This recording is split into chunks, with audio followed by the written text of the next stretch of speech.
Fit-tok partikolari mir-Reazzjoni għar-Riforma tkellimna fuq it-tixrid tal-Protestantizmu ġewwa Malta u kif saret ir-Reazzjoni ġewwa 3 gżejjer Malta, Sicily u Sardinia.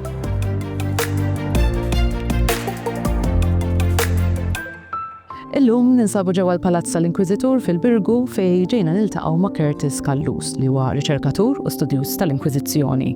Taħdita minn sensiela dwar din l-istituzzjoni storika bit-titlu Reazzjoni għar-Riforma 1517-1580 huwa jispjega dwar kif Malta, Sicily u Sardinia reaġixxew għall-Protestantiżmu f'dawk is-snin u kif l-Inkwiżizzjoni Rumana u dik Spanjola flimkien mal-Ġeżwiti u l-awtoritajiet jippruvaw jikkumbattu dawn l-idejat ġodda.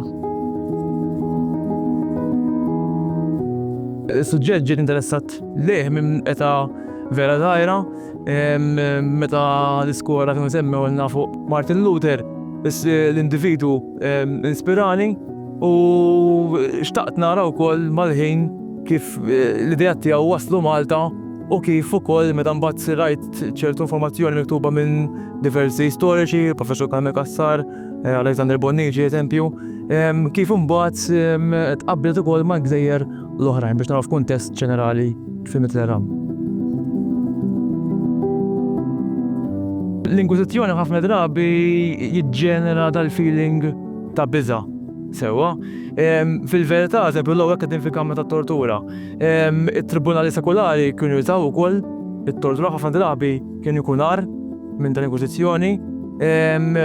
Aw ġew eżempju it-tortura kien hemm sistema medikoluża immens u qed nippruvaw nbidlu wkoll naqgħu l-idejat li kienu myths għal affarijiet li ġraw vera fl-istorja kif actually ġraw.